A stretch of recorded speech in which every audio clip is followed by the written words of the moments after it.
నమస్తే, welcome to our channel. Mohan Babu గారి ఇంట్లోని పని మనిషి ఏదైతే అక్కడ జరుగుతున్న సిచ్యువేషన్స్ ని ఎక్స్ప్లెయిన్ చేసిందో ఆ వీడియో ఒకటి నెట్టింట వైరల్ అవుతుంది.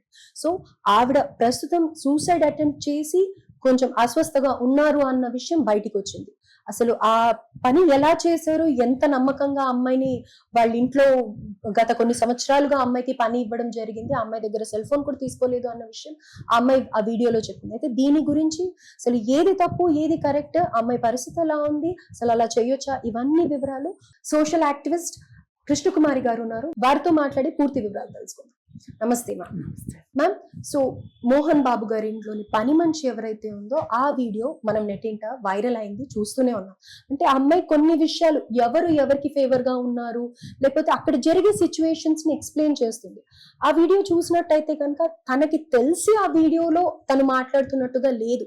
అసలు she is totally unaware of that situation. Like వాళ్ళు సీక్రెట్ గా కెమెరా పెట్టి ఆ అమ్మాయి అది అయిపోయిన తర్వాత ఈ వైరల్ అవ్వడం వల్ల సూసైడ్ అటెంప్ట్ చేసి, ఇది ఎంతవరకు కరెక్ట్, అసలు దీన్ని ఏ విధంగా ఆలోచించాలి? మొదటగా అండి, ఎవరైతే ఇది ప్రసారం చేశారో, ఎవరైతే రికార్డ్ చేసి ప్రసారం చేశారో వాళ్ళు ఆ అమ్మాయికి క్షమాపణ చెప్పాలి బేషరతుగా.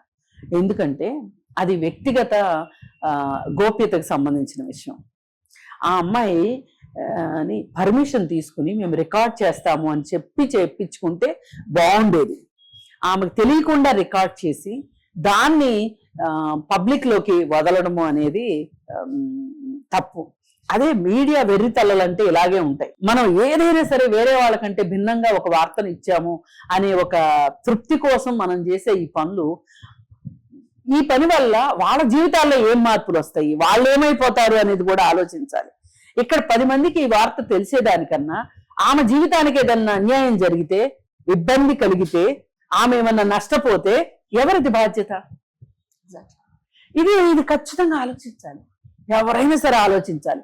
ఆ మాత్రం ముందస్తు జాగ్రత్త లేకపోతే చాలా ఇబ్బందులు ఎదుర్కొంటారు వేరే వాళ్ళు. ఇప్పుడు డెఫినెట్ గా అమ్మాయి సూసైడ్ అటెంప్ట్ వరకే వెళ్ళింది, ఇంకేదన్నా ముందరికి స్టెప్ తీసుకుంటే ఏదైనా. ఇప్పుడు ఆవిడ సూసైడ్ అటెంప్ట్ చేశారు, అది గనక సక్సెస్ అయ్యి ఉంటే, ఫెయిల్ అయింది కాబట్టి ఆమె అటెంప్ట్ చేసి మాత్రమే చేసిందని అనుకుంటున్నాం.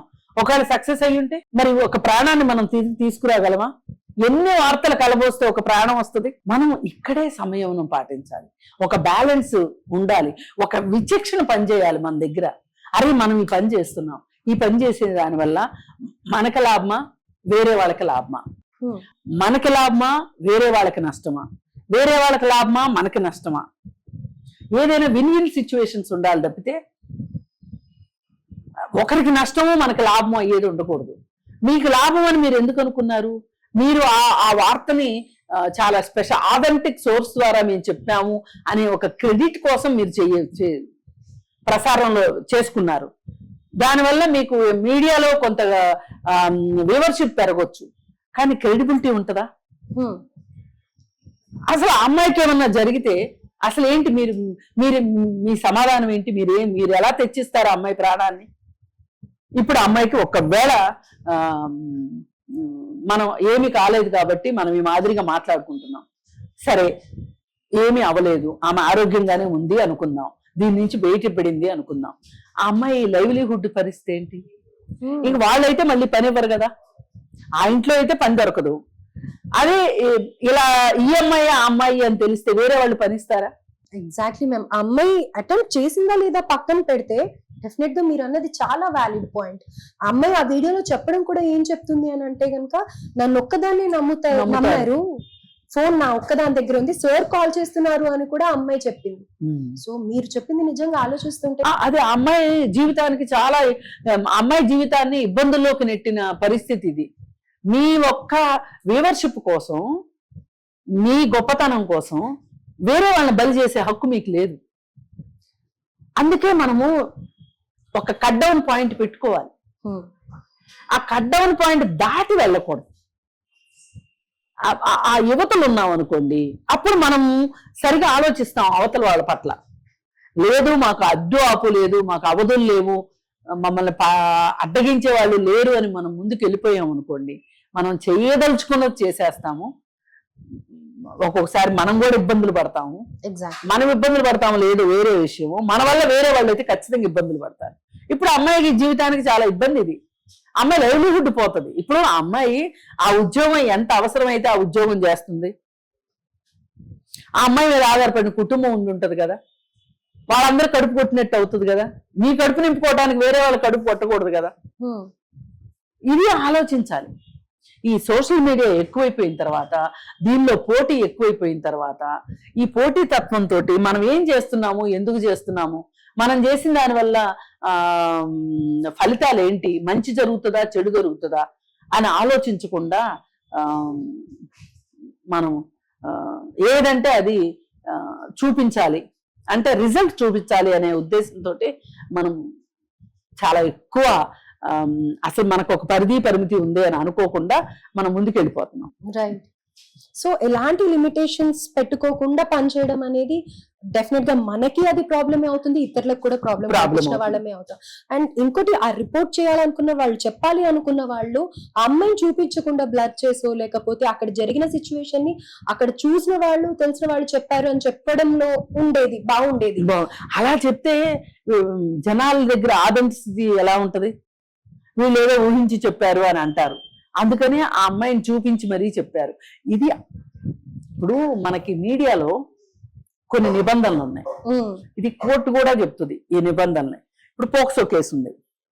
పోక్సో కేసులో బాధితురాలి పేరు కానీ, బాధితుడి పేరు కానీ, వాళ్ళ తల్లిదండ్రుల పేరు కానీ, అడ్రస్ కానీ, ఊరు కానీ చెప్పకూడదు. రైట్. అలా చెప్తే కోర్టు దృష్టిలో అది తప్పు, వాళ్ళ మీద కూడా కేసు పెట్టొచ్చు. ఈ మధ్య ఎవరో ఇలాగే తిరుపతిలో ఒక అమ్మాయి మీద అత్యాచారం జరిగింది అని, అత్యాచారం జరగకపోతే కూడా జరిగింది అని చెప్పి నానా యాగి చేసి హాస్పిటల్ దగ్గరికి వెళ్ళి నువ్వు ఇలా చెప్పు అని ఆ అమ్మాయిని ఇబ్బంది పెట్టి, ఆ అమ్మాయి ఊరు పేరు తండ్రి పేరు అన్నీ చెప్పేసేసారు. చెప్పేస్తే వాళ్ళ మీద పోక్సో కేసు అయ్యింది. ఇప్పుడు మనం ఇదంతా ఎందుకు చెప్పుకోవాల్సి వస్తుందంటే, అసలు ఇలా మీకు రెండో వాళ్ళ వ్యక్తిగత గోప్యతలోకి వెళ్ళే హక్కు మీకు లేదు అని చెప్పదలుచుకున్నాను నేను. Very well said. లేదు, అసలు మనం చెయ్యకూడదు ఆ పని. మన రిపోర్టింగ్ ఎంత సున్నితంగా, ఎంత సునిశ్చితంగా ఉండాలి అంటే మనకు కూడా కొన్ని నిబంధనలు ఉన్నాయి. ఇప్పుడు పోక్సో కేసు ఉంది, చెప్పకూడదని చెప్పాను కదా. అలాగే రేప్ విక్టిమ్ ఉంటారు. రేప్ విక్టిమ్ ఫేస్ చూపించకూడదు, పేరు చెప్పకూడదు, ఆ ప్లేస్ ని పదే చెప్పకూడదు, పేరు మార్చి పెట్టాలి. ఇప్పుడు మొన్న కలకత్తాలో ఒక డాక్టర్ రేప్ అండ్ మర్డర్ జరిగింది.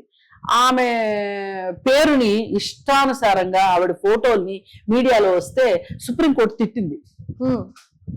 ఇలా చేయకూడదు, మీరు ఎందుకు చేస్తున్నారు, ఏం ఆశించి చేస్తున్నారు, ఏ ఉద్దేశంతో చేస్తున్నారు, అలా చేయకూడదు అని చెప్పింది. ఇప్పుడు ఇక్కడ కూడా మనకి హైదరాబాద్ లో ఒక దిశ కేసులో ఆమె పేరు వేరే ఉంది, కానీ దిశ అని పేరు పెట్టారు. ఎన్కౌంటర్ కూడా అయింది కదా, ఒక డాక్టర్ మర్డర్ కేసు అయినప్పుడు ఆమెకు వేరే దిశ అని పేరు పెట్టారు. ఆమె పేరు వేరే ఉంది, కానీ కొంతమంది కావాలని ఆమె ఫోటోలు చూపించి ఆమె పేరుతోటి మాట్లాడితే గవర్నమెంట్ కోర్టులు జోక్యం చేసుకొని ఇంకెవరో ఆమె ఫోటో చూపించడానికి వీల్లేదు అని చెప్పి చెప్పటం జరిగింది. అంటే దీని అర్థం ఏంటి అంటే, ఒక విక్టిమ్కి తన పేరు తనకిష్టమైతే అది వేరే విషయం. ఇప్పుడు ఒక బాధితురాలు వస్తుంది, వచ్చి ఆమె నేనేమి ఫేస్ అది దాచుకోనండి చెప్తాను అంటే చెప్పొచ్చు అంటారు. అదే ఒక మైనర్ బాలికో మైనర్ బాలుడో అనుకోండి, వాళ్ళని అసలు ఇంటర్వ్యూనే ఇవ్వకూడదు. ఎంత నిబంధనలు ఉన్నాయంటే అక్కడ ఒక పోలీస్ అయితే కూడా పోలీస్ యూనిఫామ్ లో వాళ్ళని విచారించకూడదు, పోలీస్ జీప్ ఎక్కించకూడదు పిల్లల్ని, 18 సంవత్సరాల పిల్లల్ని. అంటే ఇన్ని రూల్స్ ఉన్నాయి. ఒక పోలీసు తాను పోలీస్ అయ్యిండు కూడా పోలీసు యూనిఫామ్ వేసుకోకూడదు. అధికారం ఉండి కూడా ఎలా అంటే అలా ఉండడానికి వీల్లేదు. ఏది పోక్సో కేసుల విషయంలో అసలు పోలీస్ స్టేషన్ వాతావరణంలో ఎక్కడా వాళ్ళని విచారించకూడదు. అది ఒక ఆఫీసు అన్నట్లు, ఆ ఆఫీసులో కూర్చుని మాట్లాడుకుంటున్నట్లు మామూలుగా, అంటే ఒక అధికారాన్ని చూపించి గాని ఏమీ చేయడానికి వీల్లేదు. భయపెట్టకుండా ఉండటం కోసం ఇదంతా ఉన్నారు. అంటే దీని అర్థం ఏంటి, ఒక సున్నితత్వాన్ని ఇక్కడ చూపించదలుచుకున్నారు. మరి మనకొద్దా సున్నితత్వం మీడియాకి? అది నేను చెప్పదలుచుకున్నాను. Right ma'am, thank you so much. Like ఏంటంటే ఎగ్జాక్ట్లీ మీరు చెప్పేది, మేము ఏదైతే చేస్తున్నామో యాజ్ ఎ రిపోర్టర్స్ కానీ యాంకర్స్ కానీ అది కరెక్టే అని చెప్తున్నారు, కానీ మాకు కూడా కొన్ని లిమిటేషన్స్ పర్మిషన్స్ ఉన్నాయి అనేది చెప్పారు కదా. That is really like yes, we have to take care. Definitely ఈ చాలా సెన్సిబుల్ లైన్ ని అందరూ నా తోటి నా బ్రదర్స్ లైక్ జర్నలిస్టులు కానీ లేకపోతే యాంకర్స్ కానీ రిపోర్టర్స్ కానీ అర్థం చేసుకుంటారు అని అనుకుంటున్నాను. Thank you so much.